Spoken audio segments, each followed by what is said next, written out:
in a land where crowns were stained with blood and thrones built on jealousy and betrayal, the name of one king echoed across every border.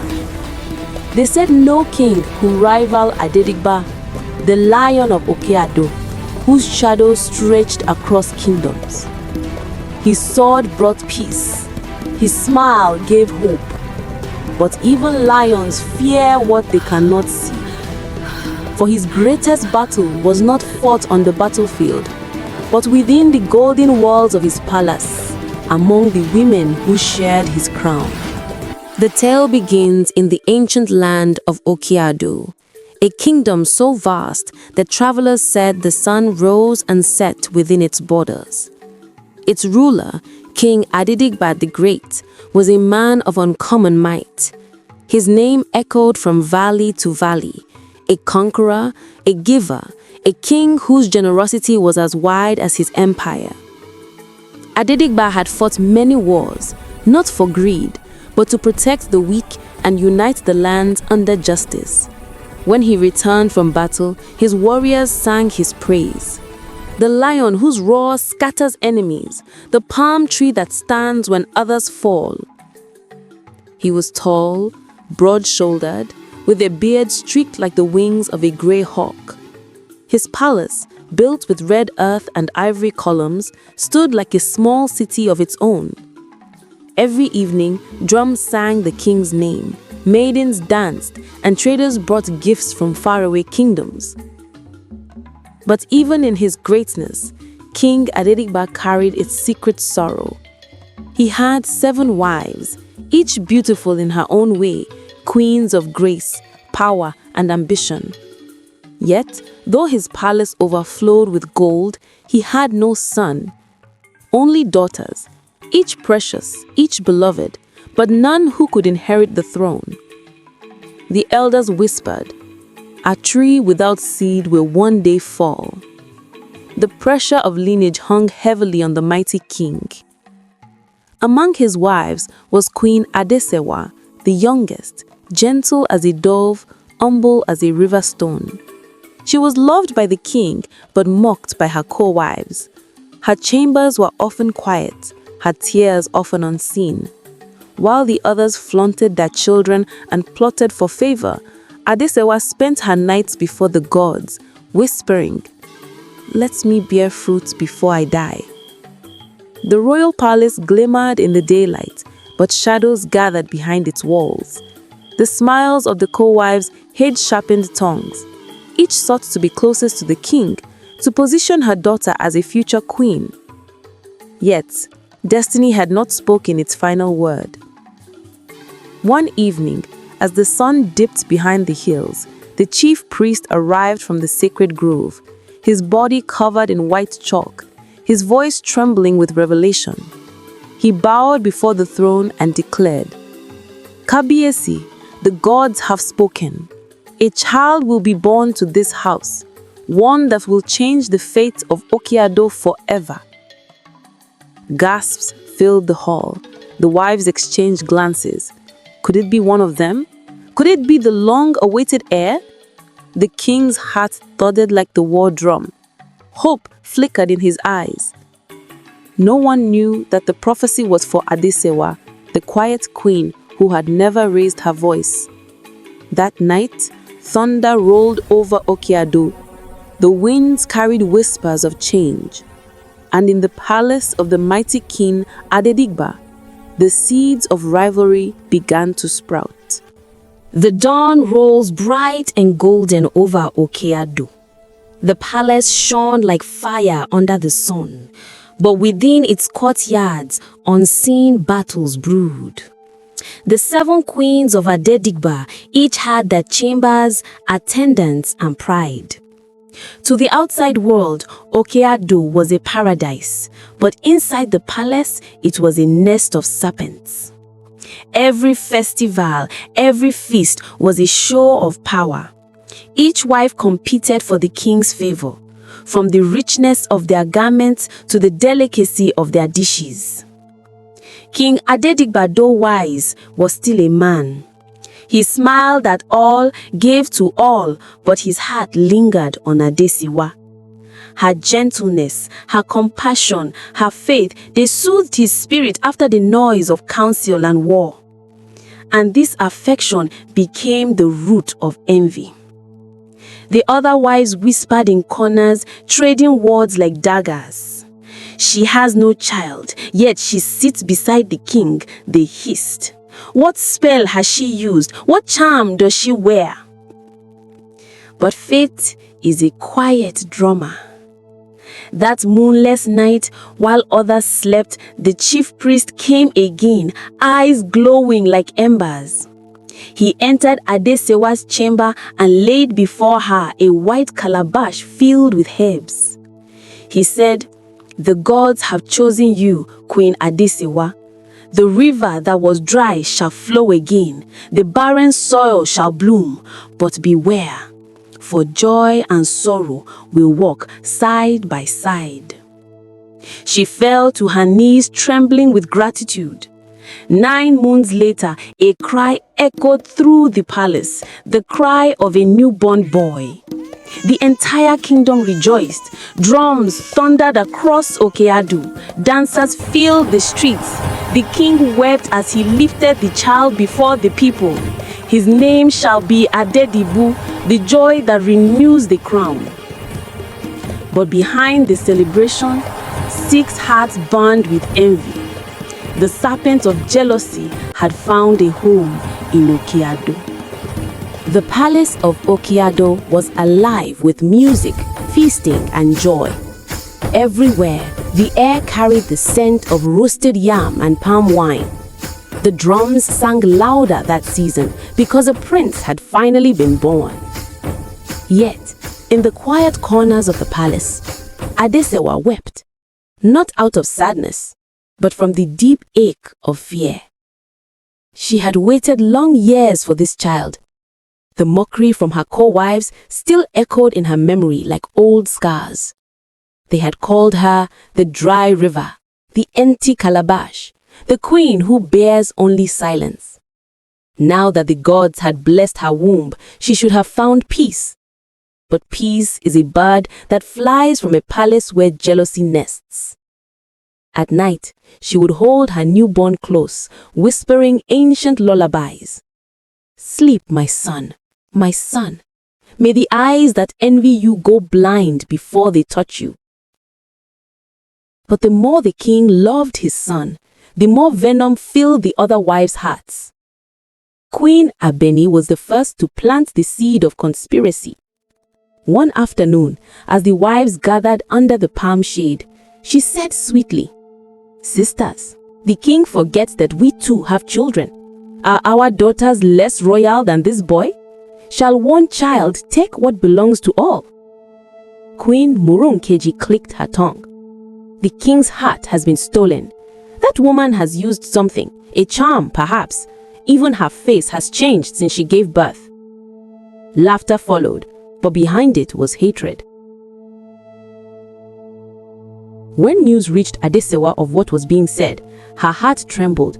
She sought the king that night and said softly, "Kabiesi, the walls of your palace have ears. Be watchful, for not every smile is a blessing." King Adedigba, deep, confident tone. "Adesewa, my love, I have conquered nations. No woman's gossip can shake me." He did not know that the true war had already entered his house. The co-wives began to send secret offerings to the shrine, asking the gods to balance the scales. They visited the Babalawo in secret, each promising riches if Adesewa's joy would turn to ashes. Gods of truth see all. The chief priest, troubled by dark omens, went to the king and said, "Kabiesi, beware. The snake that kills the farmer often sleeps in his own basket." Still, King Adedigba laughed it off. He was too mighty to fear the whispers of women. At night, lightning split the skies. The wind howled through the palace corridors. The flame of the royal torch flickered and died. And in the silence that followed, the spirits of envy began their work. the peace of Okeado was about to break. Weeks passed. The royal household buzzed with activity, yet unease hung heavy like harmattan dust. The king began to have strange dreams of fire swallowing his palace and a crying child standing amidst ashes.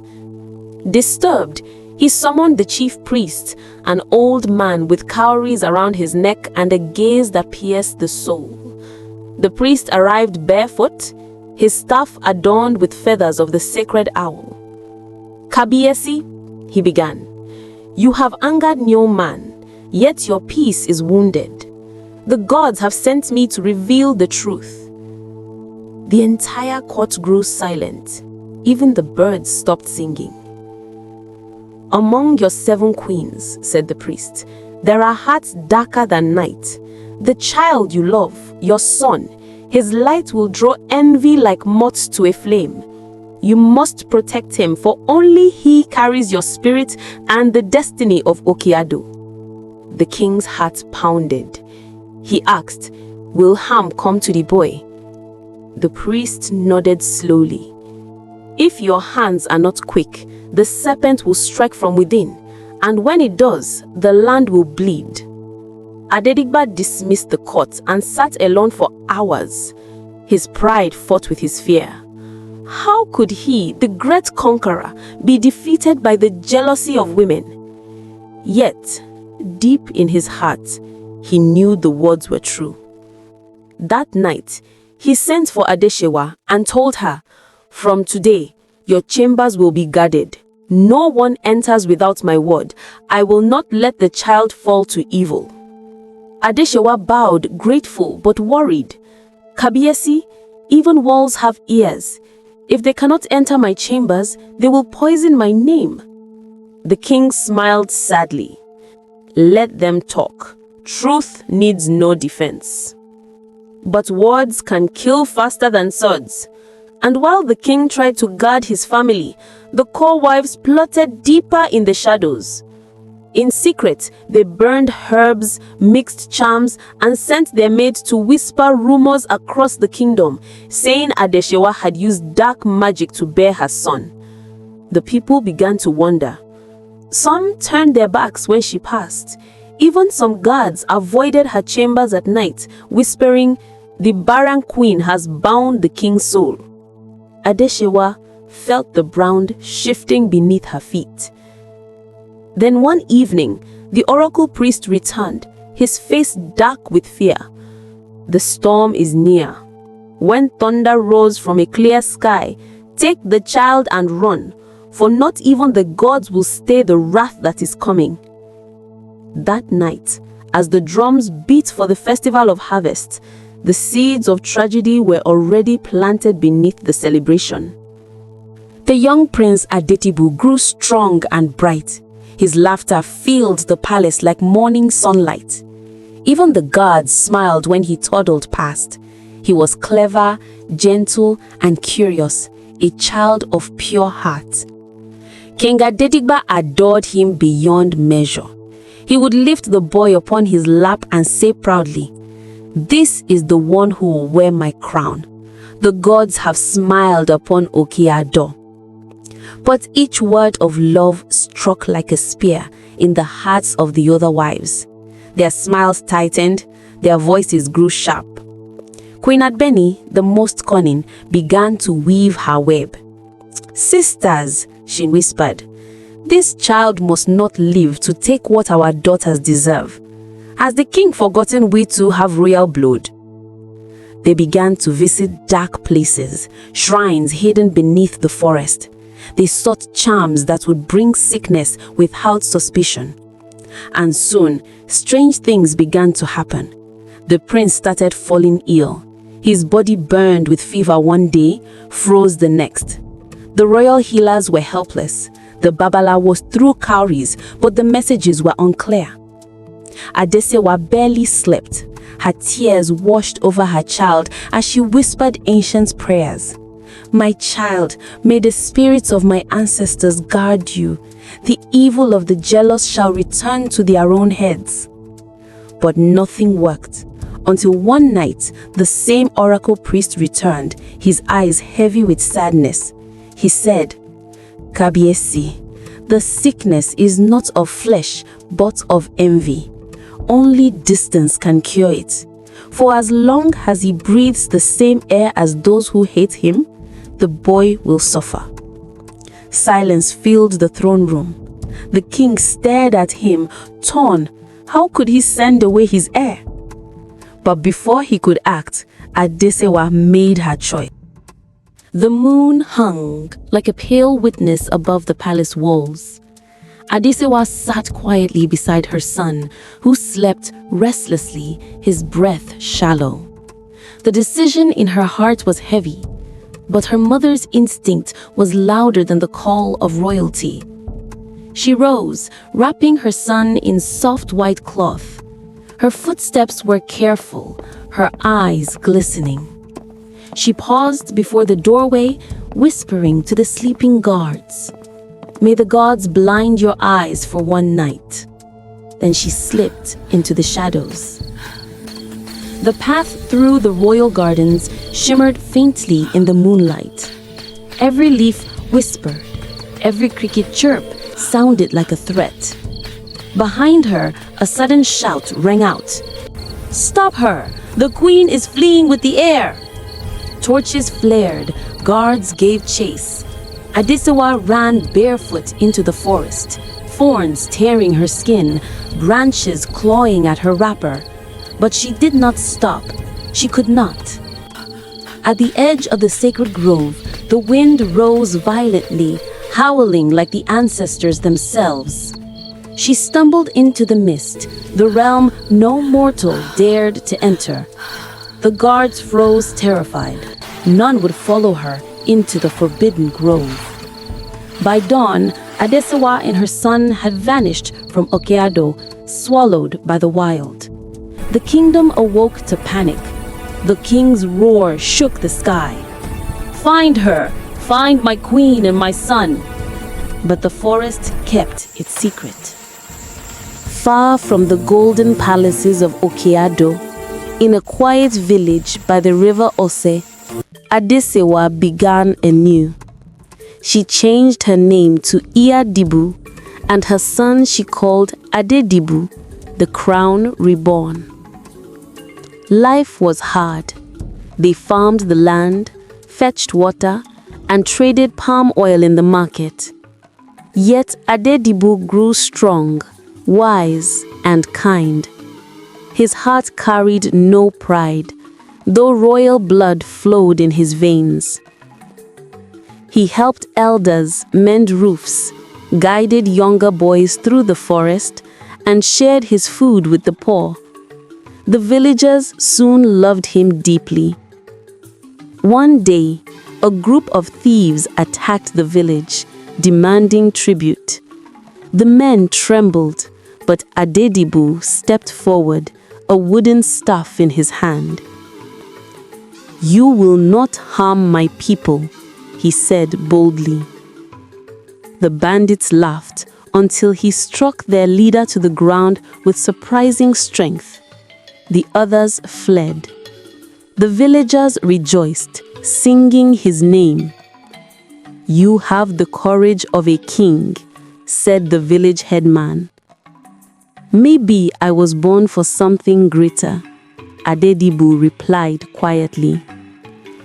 That night, his mother sat beside him, pride glimmering in her eyes. "My son, you are your father's reflection, though you know it not." And the wind carried her words into the distance toward Okeado. Years passed. Adedibu became a man, tall, brave, and wise beyond his age. His name traveled across kingdoms like the sound of a talking drum. When a neighboring kingdom faced war, Adedibu gathered young men to help defend it. His strategies were sharp, his courage unmatched. In one battle, he saved the king's daughter from captivity, carrying her through fire and arrows. Before the royal court, King Olutayo of Ilero spoke with awe. "Young warrior, What reward shall we give you?" Adedibu bowed low. "I seek none, my king. I only did what was right." The princess Olufunke smiled softly. "Father, sometimes the gods hide princes in rags." The king laughed heartily and later offered his daughter's hand in marriage. The union was grand, drums echoing across hills. Adedibu became the ruler's most trusted advisor, and in time, the people began to call him Adedigba, the Mighty One. Under his rule, the land prospered, markets flourished, and peace reigned. The young king's fame spread far and wide, even reaching the ears of the aging king Adedigba of Okeado, who sat on his balcony one twilight listening to a messenger say, "My lord, in the land of Ileru, there reigns a young king they call Adedigba the Great, wise, generous, and brave like none before him." The old king smiled faintly. "Adedigba, another who bears my name. The gods have a sense of humor indeed." But little did he know, the blood that flowed through that young ruler's veins was his own. The morning sun was dim that day, its golden fingers wrapped in a thin veil of mist. From the palace courtyard, a deep thundering sound rolled across the land. Kaboom, pa, pa, kaboom. The royal bata drums were speaking again, the same drums that had been silent since Queen Adesewa's disappearance. Villagers dropped their baskets, traders froze mid-bargain, and elders turned toward the palace hill with trembling lips. "Could it be?" whispered one old hunter, his eyes glistening. The gods never lie. When the bata calls, destiny answers. Inside the grand hall of Orogun Adedigba's palace, aged King Adedigba sat, wrapped in thick royal robes. His face was marked with time, but his eyes still burned like coal. He listened, his fingers trembling slightly on his staff. "Those drums," he murmured. "I have not heard them since Adesewa fled this land." The Aro, chief of drummers, bowed low before him. "Kabiesi, the rhythm came to me in a dream last night. The gods of the drum commanded that I play it, a rhythm of remembrance." Adedigba's heart stirred like a restless lion. He said, "A rhythm of remembrance. Then, perhaps, the gods remember her too," he said, eyes distant. Meanwhile, in a faraway town called Ituola, Adedibu stood in the palace courtyard of his new kingdom, a young man now, tall and proud. The same rhythm was echoing from a distant hill, carried by the wind. He paused, feeling something strange stirred deep within him. He turned to his mother, Adesewa, who was preparing herbs for the sick. "Mother," he said, "do you hear that? It feels familiar." Adesewa froze. The drum beat carried a rhythm only known to one house, Okeado's royal lineage. Her eyes watered. "Ah, my son, that sound is from where we once belonged. It is your father's call, though he does not yet know who you are." The wind blew stronger. Adedibu clenched his fist, feeling destiny whisper his name through the rhythm of the drum. "Maybe the gods want me to answer." Adesewa sighed deeply. "To answer is to awaken old ghosts, my son. Be wise." But fate was already unfolding its scroll. That night, under a moon that looked like a golden calabash, Adedibu sat beside the fire with Princess Morunkeji, his wife. The flames flickered against their faces. She looked at him with concern. "You have been distant all day, my king." He smiled faintly. "It is nothing, my love. Just the sound of old drums from far away, stirring something in my blood." Morunkeji leaned forward. "Then go, my king, find the meaning of that sound, for no drum beats without a message." That next dawn, Adedibu gathered his warriors, his royal insignia glowing on his chest. "We traveled to the east, to the land of Okeado," he declared. And so began a journey that would change two kingdoms forever. Okeado was no longer the land of glory it once was. Famine had gripped the soil. The rivers were drying up, and hunger haunted every hut. The once proud kingdom that King Adedigba had conquered was now a shadow of itself. Inside the palace, tension filled the air like smoke. The king's wives had grown bitter and divided. The eldest wife, Iyamoradeon, was now the loudest voice in the council. She blamed every misfortune on Adeshewa's evil departure. She cursed this land when she ran away. Until her blood returns, there will be no peace, Iyamoradeon shouted during council, her voice echoing against the marble walls. The old king sat upon his throne, his once strong shoulders now bent by years and grief. His voice trembled when he spoke. I have conquered many lands, yet my own heart remains in pieces. The chiefs looked away, helpless, their silence heavier than iron. The once mighty lion now grew weary. Suddenly, the palace doors burst open. A messenger rushed into the hall, panting. Kabiesi, strangers have been sighted near the eastern gate. They carry banners of peace and gold gifts. The king frowned, his weak eyes narrowing with curiosity. From where? They say they come from Ituonla, the messenger replied. The court murmured. Ituonla, that was a prosperous new kingdom, one whose ruler was young and wise. The king straightened slightly, a faint spark lighting his weary eyes. Bring them in, he said. And so, fate knocked on the palace gate once more. The palace courtyard glittered under the afternoon sun as Adedibu and his warriors entered Okeado. His royal robe shimmered in deep blue and gold, his face, proud, noble, and strangely familiar to the elders, drew whispers among the crowd. Who is this young lion? One murmured softly. He walks like Kabiesi himself. Adedibu bowed low before the old king, Adedigba. Kabiesio, I am Adedibu of Ituonla. My land is prosperous and my people thrive. I bring gifts and goodwill to your throne. The old king smiled faintly, his voice warm yet frail. You are welcome, son of the earth. May your shadow never grow small. Their eyes met, one filled with age and wisdom, and the other with youth and strength. The air trembled with unspoken recognition, as if the spirits themselves held their breath. Later that night, during the feast, the palace came alive with sound and color. Drummers began to play again, the rhythm deep and familiar. Adedibu's heart raced. The same rhythm that had haunted his dreams now echoed through the royal courtyard. His mother used to hum it to him when he was a child. Where did this song come from? He asked, his voice trembling slightly. An old drummer stepped forward, his hands resting on the drum skin. It was the favorite of a queen who once lived here, Adeshewa, the one who fled many years ago. Adedibu froze, his hands shook, his breath came unsteady. Adeshewa? My mother? The truth began to unfold like dawn breaking through night. The drum slowed, the fire crackled, and destiny at last began to reveal its face. Adeshewa arrived in Okeado the next morning, her body trembling as she entered the land she once called home. Word had spread that a great king had come, and she followed quietly, veiled in white. In the palace courtyard, she saw him, her son, standing beside his father. Her voice broke as she called out, Adedibu. The crowd turned. King Adedigba rose slowly from his throne.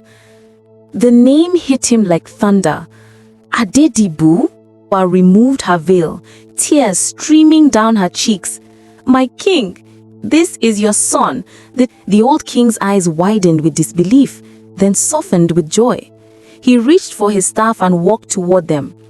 My son, his voice trembled, I see now why the gods kept you from me, so that you could grow to become greater than your father. Adedibu knelt and placed his forehead to the ground. Father, I am honored to return not as a stranger, but as your blood. Cheers erupted across the courtyard, the drums thundered, and the people wept tears of joy. 2 thrones, one of Okeado, one of Ituonla, were now united under a single destiny. The day that followed was brighter than any Okeado had seen in years. The famine seemed to pause, the air smelled sweeter, and the people's hearts were light. Word spread through the villages like wildfire. Queen Adesewa has returned, and her lost son is the king of Ituola. Drummers filled the air with rhythms of victory. Flute players danced in circles. The market women sang praise songs.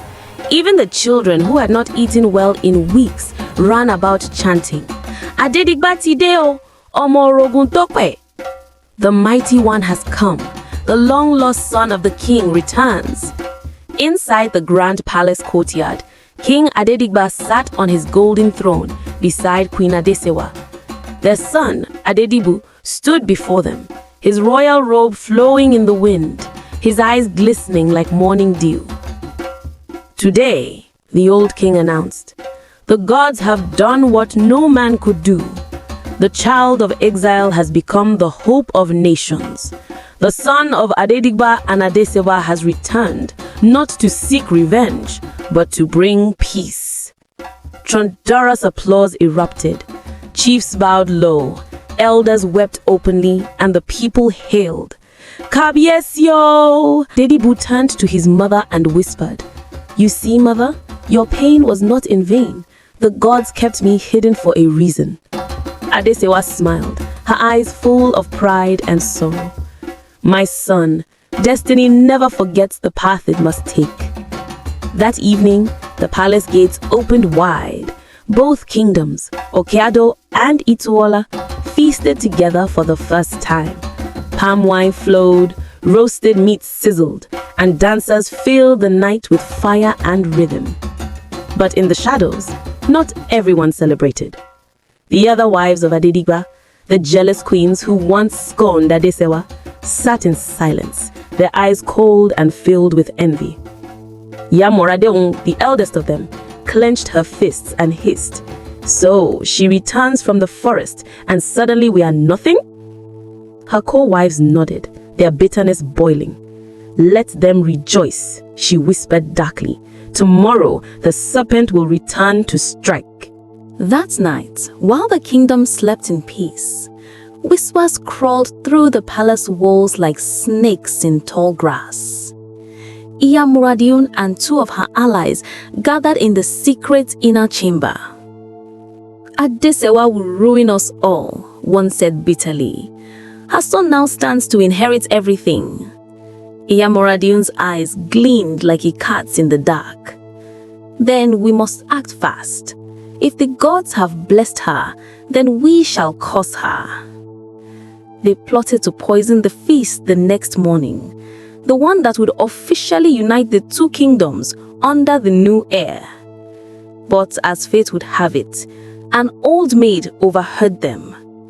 She was one of the palace servants Adesewa had once shown kindness to, a woman whom the other wives had mistreated.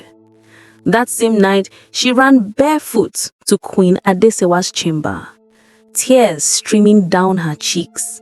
My queen, the women plan evil. They want to end your son's life before dawn. Adesewa gasped. She awoke Adedibu at once, and together they went to the old king. Adediba's eyes widened as he listened. Then he struck his staff on the floor 3 times. Boom, boom, boom. Summon the guards. The time for truth has come. Before the cock crew, the culprits were brought to the palace courtyard. Their poisons were found, their lies uncovered. The people gathered in shock. King Adedigba's voice thundered. You plotted against the blood of my blood, the same son whose courage restored this land. From this day forth, you are no longer of this kingdom. The guards dragged the jealous wives away, banishing them to the forests beyond Okeado's borders. Their cries echoed into the night as the drums of justice thundered. From that moment, peace truly began to return. Weeks turned into months, and Okeado began to flourish once again. The rains came back, crops grew thick and green, and joy filled the villages. The two kingdoms, Okeado and Ituola, became as one, ruled under Adedibu's wise hand, while the old king Adedigba rested more often on his throne. But time is a patient thief. The once mighty warrior king now felt the weight of his years. His steps slowed, and his voice, though still commanding, began to fade. One quiet evening, he called for his son and wife. "My beloved Adesiwa," he said softly, "and my son Adedibu, I see in you the strength of Ogun and the wisdom of Orumila." Adedibu knelt before him. "Father, I am what you have made me," he said with humility. The king smiled faintly. "No, you are what the gods destined you to be. My journey is ending, but yours is just beginning. Protect this land, unite our people, and never let greed rule your heart." As he spoke, the evening breeze swept through the palace, gentle, cool, almost divine. The king took a long breath, closed his eyes, and whispered, "The lion sleeps." A silence followed. The drums stopped. Even the birds grew still. The great Orogun Adedigba, conqueror of lands and father of nations, had joined his ancestors. Adesewa wept quietly. Adedibu bowed low beside her. "Sleep well, father," he whispered. "Your name will never die." The next dawn, Okeado woke to the sound of sacred horns, long, deep, and mournful. The people dressed in white, their faces painted with ashes, as they mourn their fallen lion king. For 7 days, the kingdom remained silent. Then, on the 8th day, the drums of new beginnings began to beat. Pa, pa, boom, pa. The elders gathered, the chiefs assembled, and the priests of Ifa stood in the palace courtyard with white chalks and cowrie shells. The head priest raised his voice. "Olodumare has taken the old lion, but the young one rises in his place. From this day, let the son of Adedigba and Adesewa be crowned as Adedigba the Great, king of the united lands of Okeado and Itumola." The crowd roared with joy. Palm leaves waved in the air. Adedibu was dressed in royal white and gold, crowned with the beaded crown of his father. His mother stood beside him, her eyes glistening with both tears and pride. When the crown touched his head, the skies broke open and rain fell. Gentle, cleansing, abundance. The people shouted, "Kabiesi o, Adedigba the Second, the Lion of Peace." He raised his staff high. "No more war, no more envy. We are one people, one destiny." And so, the throne of Orogum Adedigba passed to his son, not by conquest, but by reconciliation. Years passed under the reign of Adedigba II. Okeado and Ituola prospered beyond imagination.